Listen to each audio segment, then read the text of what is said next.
Welcome to the Short Term Show, the show about short-term rentals and long-term wealth, with real property owners hosting real properties who are crushing it in the vacation and short-term rental space. And here's your host, Avery Carl.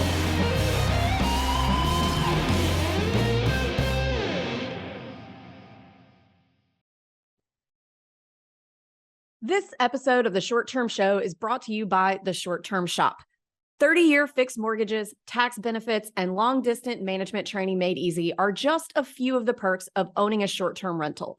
The Short Term Shop can help you buy and learn how to manage your property from anywhere in the world. Just go to theshorttermshop.com and click Get Connected. Again, that's theshorttermshop.com, and we are brokered by EXP. See y'all over there.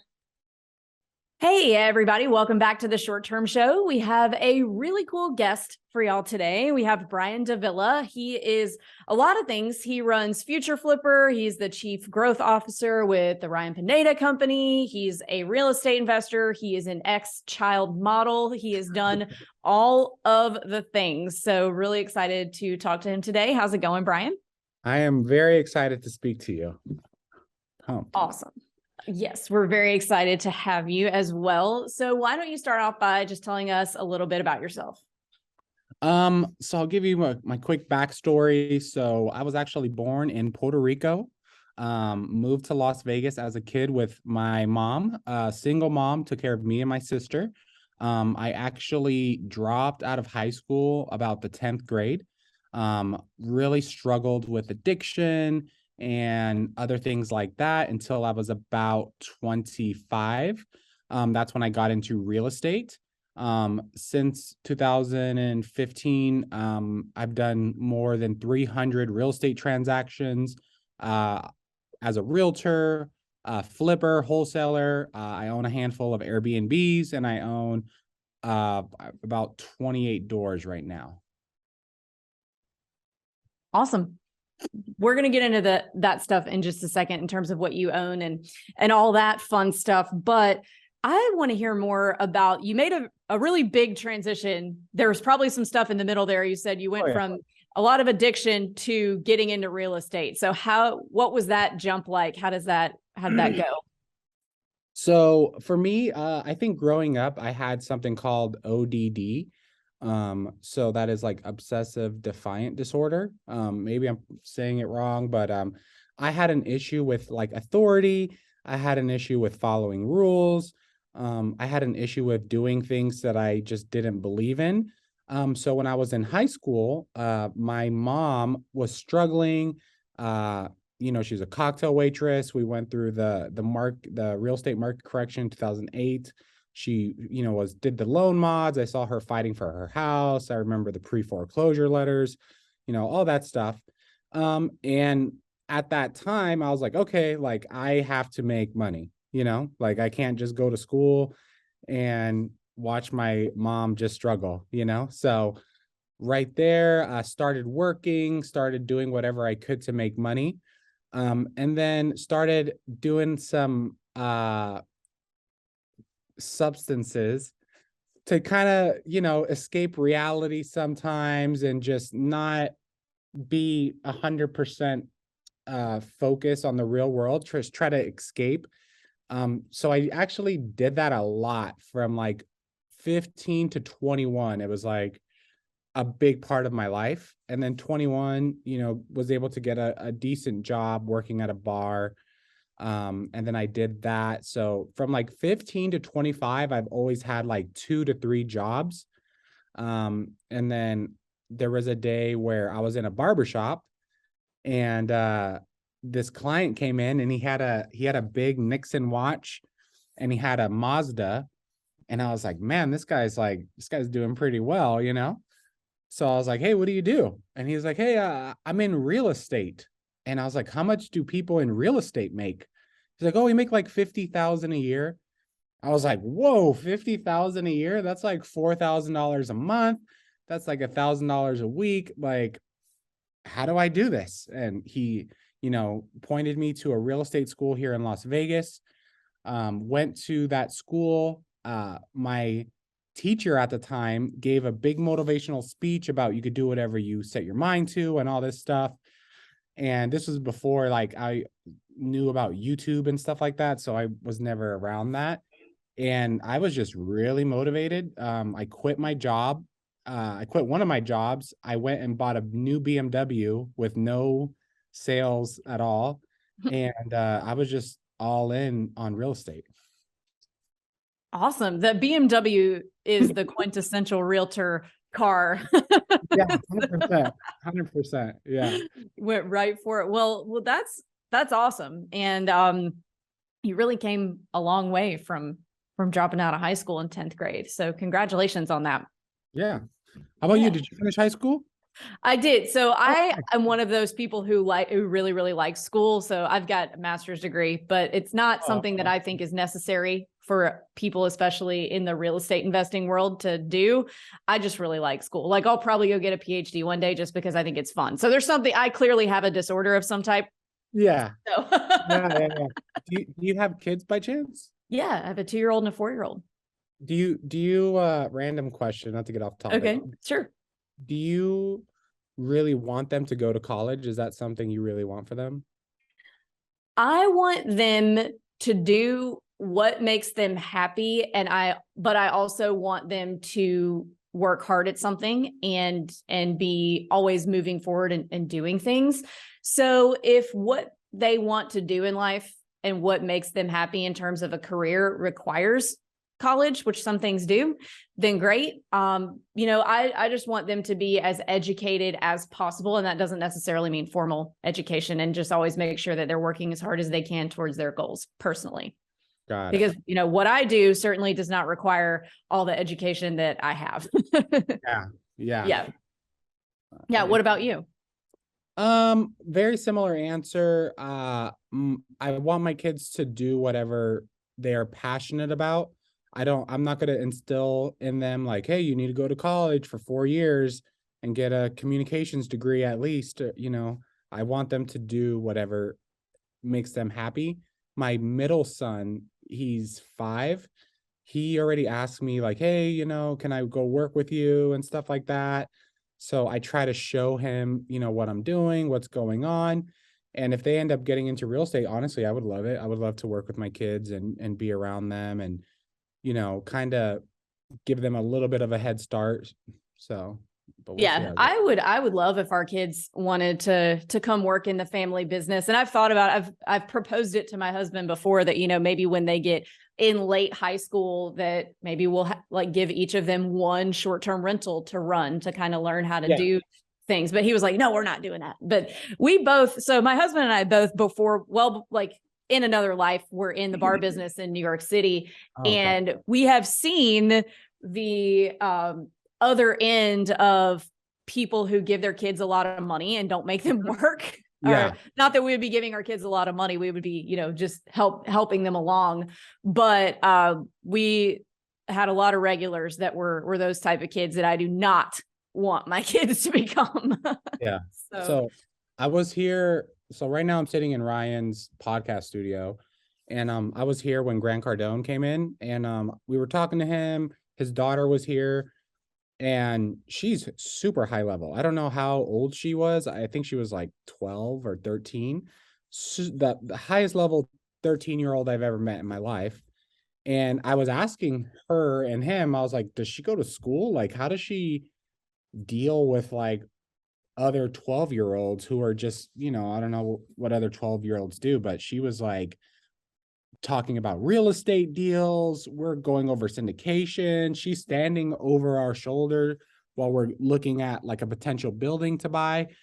And I asked them, I was like, how do you get her to work with, have fun with kids her age and, learn what you guys are doing? And his response was that she doesn't really hang out with other people her age. She hangs out with her parents and her family and Grant Cardone's team. So that also was kind of made me think about what I want for my kids. And then I asked him hey, do you feel weird that she doesn't go to school and she's not going to get those middle school, high school moments? those tough times and those good times. And he said no, because, like, for him also, like me, he didn't learn anything good in school. He learned how to steal, fight, drugs, all that stuff. So yeah, just interesting to see how the perspective of education is changing, I think. Yeah, well, I think that it's also what we've, I think, pointed out in this entire conversation is that there's a lot of different places you can start to end up at the same place, which is a place of financial independence, and a lot of different ways to get there. Like we've both gotten to where we are in different ways and different starting points. And it really is more about your mindset than your formal or informal education. Yeah. So I think that was a really good sidebar topic that illustrated that, it really is about mindset more than anything else. 100%. Yeah, absolutely. So let's talk about some of your properties. So tell me about your first deal. So you got your first BMW without actually having any sales. How did you buy your first investment property? My first investment property wasn't anything special. I started off as a realtor, did that for a couple years. And then as soon as I had 2 years work history, I was like, okay, I need to start buying houses. I found like a 3-2 with a pool in Las Vegas for 220. And at the time I was like, dude, this is so cheap. Like, I got 30 years to pay $220,000. Like, this is awesome. I brought the deal to my wife. I was like, hey babe, look, I got this house, we could buy it. Its mortgage will be $1,200. I could rent it out for $1,500. She was like, why would we buy this house? We live with my parents.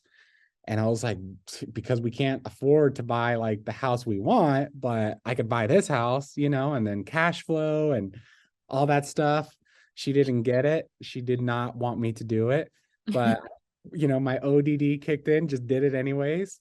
Bought that first deal. And I always tell people it's a cheesy line, but like, I don't think you never get rich on your first deal, but you'll become rich because you did your first deal. So I just wanted to get in the game. So that's why I just bought a house, like maybe $5,000 under market value. Okay. And then, so you guys ended up moving into it? No. So I bought it and rented it out and stayed. Oh, okay. Gotcha. Yeah. With a pool, huh? That's a luxury first deal. Yeah. It's pretty good. In Vegas, it's a nice deal. Yeah. I'm actually headed out to Vegas on Saturday. For my husband's birthday. Yep. All right. Yeah. We're probably not going to look at real estate though. We always end up looking at real estate. We're not going to though. Anyway, let's talk about your short-term rental portfolio. So how many of those do you have? Where are they? Tell us about that. So I had 6. I just sold 1, and I'm trying my hardest to sell 1 more. So I became friends with Tony Robinson from the Big Pockets host. He actually lives up the street from me. And we both were going after the same deal in Joshua Tree. It was off market. I ended up getting it, and he contacted me and was like, hey, I saw you got this deal. Congratulations. And then I didn't know he was like the host of the Bigger Pocket show or whatever. And then I met him out in Joshua Tree. He kind of explained to me what he was doing with short-term rentals. And I was like, man, this sounds great. So I had this great idea. It's like, all right, I'm gonna buy 20 Airbnbs. That's what I'm gonna do. I'm gonna buy 20 because I did the math. I don't remember the math I calculated, but if I had 20, I could make $500,000 a year in passive income. So bought like, I think 7 within like 6 months. That ended up being a complete crap show because a shortage of labor in Joshua Tree. Oh goodness. Yeah. And then furnishing, it was just like, I was not. Yeah, that's a lot very quickly. Yeah. It was a lot. So I think I bought 6 in Joshua Tree, and then I bought 1 in Lake Arrowhead. My Lake Arrowhead one didn't go very well. And 4 of my Joshua Tree ones that I currently have do pretty well. 1 of them doesn't. And then I ended up selling one of the ones that I was going to keep as an Airbnb. So Define, let's talk about that Arrowhead one. Define didn't go well. What happened? So this is what I think happened. So at the time, this was at the height of the real estate market booming. Mm-hmm. So I'm flipping 10 to 15 houses at a time. And then I have this property that's like an hour and a half away that needs to be renovated. It needs to be furnished. It needs everything. It needs a new balcony, which needs permits, which is in California. So that's going to take forever. So it was basically on the back burner while I'm like flipping all these houses, making a bunch of money flipping houses. Mm-hmm. When I finally got around to focusing on it, I got it listed and it just didn't do well. Like, I have no idea. It just didn't rent out a lot. I think I sold it this year, a couple months ago. I'm actually doing a 1031 exchange with it. And I think the yearly revenue was maybe 7,000, but that was before like the hot season of like the winter in Lake Arrowhead. I would love to see, well, I guess you don't have the listing anymore since you sold it, but I would love to have seen that and dissected, what was the problem with that? Oh, I'll send you the one that's just sucking right now in Joshua Tree if you want, because okay. I have one that, and this is another thing I feel like I never see on podcast or any of this stuff. Everyone thinks all Airbnbs just freaking spit out money. No, you have to manage them. You definitely have to make sure they're decorated well. You have to manage them well. You have to manage your pricing. Yeah. And I think that's a big mistake that a lot of people made last year was last year you could just buy like a porta-john and throw it up and rent it out. And that's not the case in normal times. And I think that some newer investors handled that better than others. Some of them have adapted and understood, okay, we do have to pay attention to this. We do have to make tweaks every day. We have to look at what's going on here and make changes, while others were like, oh, well, I guess this doesn't work anymore because last year I could just throw it up and it would get rented. And this year I actually have to like log into Airbnb sometimes. I think that's where a lot of people made their mistake. Oh, that's where I made my mistake. All I heard was, oh, you can make $5,000 a month. I'm like, whoa, I'll buy 20. I'll go all in. But it does take focus, operation skills, creativity, all types of things to like run a successful Airbnb. And I lack a lot of those things. So I actually, because, for me, right, I could go flip a house and make 60K. Mm-hmm. So it's like, what's better? What's a higher return on my time? You know what I mean? So I think I'm in a very unique situation where I have two high income opportunities.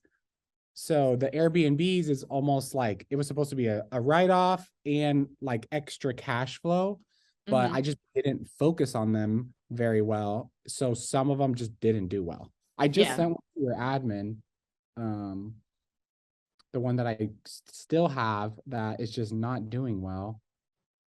But yeah, I was actually going to do a video with Tony Robinson where we like go to the property and just like film like, why is it just sucking? Why is it not doing well? Yeah. Well, yeah, I mean, it definitely does take a certain personality type. Like for me, like my husband manages ours now, but we have totally different personality types. So when we first started, we only had one or two, we were like doing it together, and our personality types are so different that I would see what he would say to a guest and I'd be like, oh my God, why the hell would you say that to them? That's so rude. And then he would see the way I handled a guest and he'd be like, why did you let them walk all over you like that? So you kind of have to like take one personality and roll with it. And some people, I'm not a flipper. I like to hang on to things. I hate selling houses. Every time I've sold a house, I have regretted it and wished that I'd kept it, that I'd kept that added to my monthly cash flow that's coming in every month. Yeah. And so I think that that's an important distinction to make, is that a lot of people get into real estate investing and they're like, I'm going to do this and I'm going to flip and I'm going to have short-term rentals and I'm going to have a treehouse community and I'm going to own apartment buildings and I'm going to do all this crazy stuff. And then they don't realize that without, focusing on one thing and doing that really well, you're not really going to be successful. You're not just going to jump in and be successful at every single asset class or every single strategy. Hey guys, if you're enjoying the content of our podcast, but you have additional short-term rental questions, we host a weekly live question session that you guys can join for free. It's at 1 p.m. Eastern on Thursdays. And if you head over to strquestions.com, you can sign up. So not only am I the host of this show, but I also own and manage my own properties, and I'd be happy to answer any questions that you have about short-term rental investing. So please join us anytime for a free weekly live Q&A on Zoom. Sign up at strquestions.com. How many rentals do you have? I have 250 doors. So 8 of them are short terms. The rest of them are long term. Yeah. And that's another thing. A lot of people think, oh, I need 1,000 short term rentals. You don't. 8 is what we have that makes us enough cash flow to go buy a couple apartment buildings a year now. And some, a few single family long terms as well.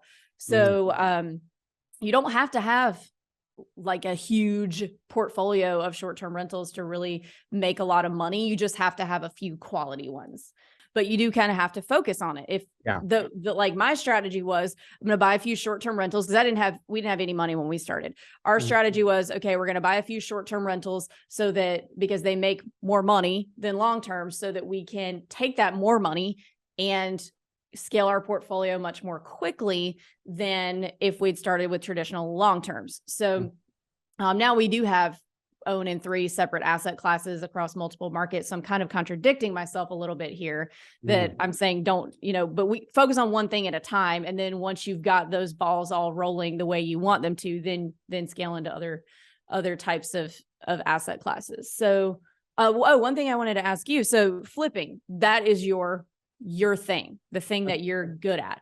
So we haven't had too many flippers on this podcast. So I would be really interested to hear, and I'm sure our listeners would too, like how you get into doing that.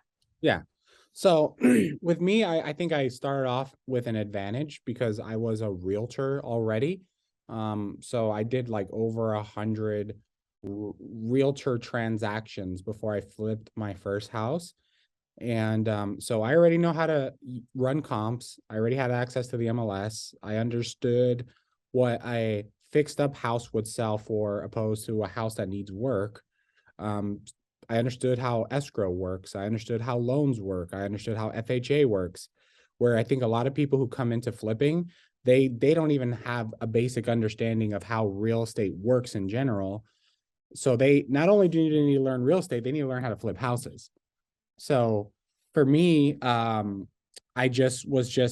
see myself as an entrepreneur, even though it sounds so cheesy, because I don't consider myself a flipper or a real estate guy. I am an entrepreneur that loves to build businesses and make things grow. But with flipping, I was a realtor. I was like, all right, every time I sell a $200,000 house, I make 3%. That's $6,000. I'm paying my broker half, so I'm making like $3,000. And I was doing a lot of listings, and I was getting a lot of NOD listings, notice of defaults. I was prospecting notices of defaults, getting a lot of those listings, and I noticed that investors kept buying them because they were short sales, or the seller like didn't want to list them because they needed work. So these investors kept buying them. And every time I would ask the investors, like, hey, like, how much money are you making on this deal? They're like, oh, don't worry about it. It's not as much as it used to be. You're doing a good job. Just keep on selling us these deals. And I'm like, all right, that's weird. So that's super weird. So that happened with like 5 investors. And then finally I was like, you know what? Like, I'm going to tell one of these guys, if they don't tell me, I'm not going to work with them. Like, so I told one, I was like, hey, bro, like, how much are you going to make on this deal? Honestly, try to give me that story. I was like, hey, like, I'm not gonna like keep bringing you deals if you're like gonna have this weird relationship with me. And he was like, oh, well, we make about 55,000 per deal. And I'm like, okay, I just worked 6 months on a short sale to make $3,000 that they would haggle me down and I would have to kick in and pay little fees and fines. And you're going to make $55,000. Like, holy crap. And then after that, it's just simple math. It's like, all right, well, if I do 12 flips at 50K, that's $1 million or whatever it is. So I just reverse engineered it. Like, okay, if I do 25 flips and I make 40K each, that's $1 million. I sell 50 to 60 houses a year as a realtor. I only have to do half of the transactions and I make twice as much or more. So when I was going through this change, I actually stumbled across Ryan Pineda. And this is before Ryan had colored hair and a Rolex and all these things. I reached out to him and I was like, hey, man, I see you're flipping houses in Vegas. I live in California. Can you mentor me? And he just ignored me, didn't reply back. But I followed up with him and I was like, hey, man, like, I really want to flip houses. I'll pay you. I'll do whatever it takes. I'll split a deal with you. Just like teach me how to flip houses. And that's kind of when he finally responded, he was like the first one to like help me learn how to flip houses. Okay. And that's funny that he didn't respond to you at first. And he wasn't even famous. This is before Instagram. This is before everything. He was like, didn't make content. I just like heard about him through a lender that I knew. So, yeah. So when you're flipping, so let's talk about this too. So with short-term rentals, I'm going to swing back around to flipping in just a second. So, well, short-term rentals and long-term rentals. So a lot of the mindset is, well, you can't always live in the best market to do that. So like maybe you live in the Bay Area and real estate's really expensive. So maybe you go buy a short-term rental, like in the Smoky Mountains, or you buy a long-term rental in like Jacksonville, Florida, somewhere where it's more affordable and you can actually make money at the purchase prices that they are. Is that the same when it comes to flipping? Do you stick to your zip code or do you just go find where it works and build a team there?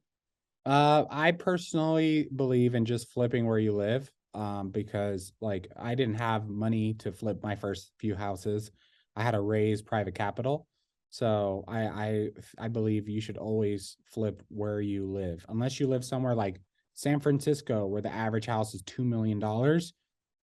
And, the regulations and things like that are very strict. Then maybe I would suggest going somewhere easier. But for the most part, I think you should just flip where you live. And if you're trying to, so if I'm brand new and I don't really know much about real estate, for example, then how do I just go find a real estate agent to help me find deals? Or how am I finding deals if I'm brand new to this space? If you're brand new, honestly, most real estate agents don't understand how flipping works. There's maybe like a small percentage that truly get it. If I was brand new, I would honestly go on YouTube, go to Future Flipper YouTube channel, watch all the materials there. It's free. But if you're looking for deals, I guess you could start off on the MLS just to get a basic training on walking properties, getting bids on houses, and running comps. That would probably be a good place to start. Yeah, I agree with that. You kind of, in all things, kind of have to start with the MLS if you have no knowledge of real estate altogether. Yeah. That way you can kind of understand the process a few times before you run off doing all these crazy advanced strategies for finding deals. Because if you find a deal and you don't know, and you've never been through a transaction before, you're going to have a hard time. You might be able to get through it, but it's going to be a lot more difficult than it necessarily has to be. Yeah. So let's talk about scaling up and building systems for a second. So you said you're doing 12 to 15 flips at a time. Yeah. Do you have your own full-time contractors for this? Or are you still, just using people from here and there that you happen to know to do the work on these things? What does that look like in terms of the actual physical contracting work? So the contracting work, I usually have like 2 to 3 crews that I'm trying to keep working full time. So that way they don't take other jobs. Mhm. So I'll like have them working on a house and I'll make sure they understand like, hey, I have another one coming up. Here it is. It's going to start on this date. I have another one after that. I try not to give any crew more than like 2 houses at a time, because after two, it just starts to get really slow and the work gets sloppy. So that's what I've seen. Usually crews could work on 2 houses at a time before like the quality starts to go down. That's good to know, because I never would have known that. I would have thrown somebody on like, 5 houses, whatever you have at the time. Yeah. And a mistake that a lot of new investors make is they do that where maybe they have 5 deals and they trust one contractor that hasn't finished the first one yet. So I've seen a lot of people prepay that contractor, and then he ends up leaving, and that leaves all 5 of their houses in a bad spot. I've seen that a lot. Yeah, that was actually going to be my next question. So vetting contractors is one of the hardest parts of real estate in general. And do you have any tips and tricks for people who might be newer as they're hiring contractors to do rehabs on what they should look for, questions they should ask? I mean, questions, obviously you want to ask if they have a license, if they're insured. You want to ask them if you could walk through a current project that they have. You want to ask them what are they good at and what are they not good at. But usually you want to for sure try to get a finish date from them. So that's another mistake I see a lot of new flippers have is I'll ask them like, hey, when's the finish date? And they're like, oh, they said it'd be like 4 to 6 weeks. It's like, yeah, no, like we need like a hard finish date. We need like timelines on when certain things are going to get done. We need to know how many days are you guys going to be there. So you almost have to babysit contractors and keep them on a very short leash, because I've noticed that if you're super lenient, a lot of them will take advantage of you. I've been taken advantage of. I've lost tens of thousands of dollars. Yeah, I've lost tens of thousands of dollars to contractors because I was being lenient. I'm busy doing other things. And then, before I know it, it snowballed and I've given them $30,000 and they've done $5,000 worth of work and they want more money.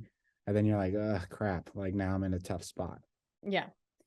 And what do you do when you find yourself in those tough spots? Because I typically don't hear about it from any of our clients who have maybe bought with us, that I don't hear about it until it's already done. And like, oh, well, now what do I do? Because this contractor has a lot of my money and they haven't done all the work. Now what? What tips do you have to navigate when you get into that situation?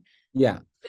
So I'll tell you how not to get into it, and I'll tell you what to do after you're in it. So first of all, I always pay when work is finished.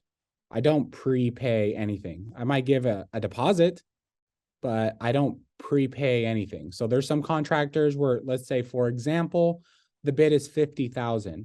They'll say, all right, we need $25,000 to start. Absolutely not. I'll give you $2,000 and then you could do the demo. And when the demo is finished, then I'll give you whatever money you're going to do next. So the roof is next. All right, roofs cost $10,000. I'll give you $5,000. And when the roof is finished, then I'll give you the other 5. So I pay when work is finished, not pay in advance. You never want to get like, you never want to let the contractors like get ahead of you on payments. And then also, like I said, having a clear finish date, clear expectations on when certain things are going to get finished. And just understanding that, everyone, all the bad contractors always have excuses. Oh, we're waiting on materials. Oh, my guys are sick. Oh, yeah. Someone's always sick. Something's always out of order or whatever. So now I'm just like, hey, man. Hey, just to let you know, I really don't care if someone's sick or not, just so we're on the same page. Like I'm very straightforward, because there is a lot of money at play. And if they're a bad contractor, I rather just flush them out in the first couple weeks. Because like I said, I've been held hostage by contractors where I'm so far behind, where I've given them so much money and the work is barely even been started, where you almost can't go switch to someone else because you're like, crap, like this person has 40K too much money. So now I have to get played for another 2 months to hopefully get caught back up. And normally it doesn't even end up happening. Normally it ends up, I just lost the money and I just need to move on. Yeah. Has that happened to you? So what's happened to me has more been like, either before money has changed hands and they're coming, they just basically don't show up for the job. And then the other thing that's happened to me is kind of a little bit of what you said. So one thing that specifically comes to mind is we're getting pavers, like basically redoing the driveway in one of our short-term rentals here in Florida. And the city is really picky about pavers, and because it affects the way the stormwater drains into the earth, basically. So anyway, it took like 6 months to get all this approved, and it was really just replacing a driveway. And we had a guest, it was supposed to be done on Friday. We had a guest checking in on Sunday. And I want to say it was some 3-day weekend over the summer, some big one that was really expensive. And it was almost done. There was just one more thing that needed to be done with like setting it. And they said, and we had a guest checking in. It was day of now. It was supposed to be done Friday. Now they're 2 days late and we have a guest checking in. And they're saying that we can't finish it because it might rain later. And the guests cannot drive on the driveway until this other thing is done. And we had to kick and scream and say, it's not raining. It's not raining. Like it might look like it's going to rain, but that's the risk we're willing to take. Like get out there and do this thing. And it ended up being fine, but I think it was maybe like a $5,000 or $6,000 booking that we would have been out because, oh, well, it might rain. Yeah. And then the other thing that's happened is going over budget without letting us know, and then just handing us a huge bill at the end. And we're like, hey, wait, what's this? Yeah. So that's one thing also. Another pro tip is I tell them in the very beginning, hey, just so you know, I don't accept change orders.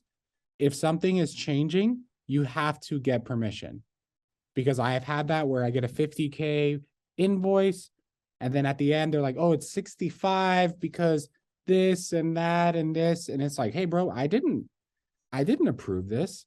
Yeah. So I'm paying you 50K, period. And then if I want to keep a long relationship with them, I'll negotiate. But I've had contractors where they come back to me, hey, we saw that the plumbing over here was old, so we want the house to sell for more, so we're going to replace the plumbing. And I'm like, bro, are you insane? I'm like, this house was built, this is a true story. This house was built in the 80s. Yeah, but now in 2021, the plumbing is so much better. It's like, dude, this house was built in the 80s. Is it leaking? No. Is anything broken? No. Well, then you need to ask me to repipe the house. You can't just throw on stuff. But I understand the contractors with the normal mom and pop client, they get away with that kind of stuff. Yeah, totally. Well, this has been a wealth of information on a lot of things, but so we do have to wrap up, unfortunately, but we're going to have you back on for a Facebook Live, even though I haven't asked you yet. We're going to talk about that offline, because I think there's a lot of value there that our Facebook community would like to probably ask you some questions. Sure. Anyway, I have 3 more questions till we're finished with the show.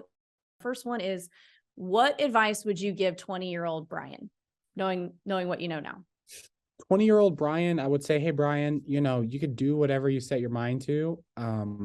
Build confidence. Don't think that everyone is smarter and better than you. Just focus on whatever you want to do, and you will be able to accomplish it. That is great advice. And along the same lines, what advice would you give a new investor who's looking to get started today? A new investor that is starting today in 2022 during this recession, I would say you have to learn your numbers. The days of, I call it gambling, not investing, it's gambling. When you don't know how to run your numbers and you're buying flips and you're hoping that things are going to work out well, those days are over. So take the time and learn your numbers so you have a long career. Also great advice. And last question, what is your favorite book that has impacted your mindset? I would say the most recent book right now is $1 Million Offers by Alex Hermosi, because I think I'm moving more into like a sales and marketing role, and Mhm. that has helped me change my mindset a lot about both. Awesome. That's a great one. No one has recommended that yet. So There we that's go. a great one. So let's talk a little bit about, you and I are going to see each other live at a very cool event in January. Yeah, but we're going to see each other at the Future Flipper event, and we would love all of you guys to come meet us there. Do you want to talk a little bit about that, Brian? Yeah, so Future Flipper, we have an event every quarter. Last quarter, we had Alex and Layla Hermosi speaking. This quarter, you're going to be there speaking. We have Pace Morby, we have Cody Sanchez, we have a whole bunch of other great speakers. And we're just going to go over pretty much all aspects of real estate and, what's working in today's market. And it's going to be really awesome. And we hope to see you guys there. 100%. Yeah. Well, Brian, thank you so much for coming on. I know we just talked about the Vegas event, but if our listeners want to learn more about you, follow you on social media, all that stuff, where can they do that? So I'm most active on Instagram. So you can go to the Brian Davila. There's a bunch of fake pages, but I have more than 100,000 followers. So that should help you figure out which one is the correct page. Awesome. Awesome. Well, again, thank you so much for coming on. And I'd love to get you on a Facebook Live sometime over the next few weeks. And yeah, thanks so much. We'll catch you later. All right. Thank you for having me on.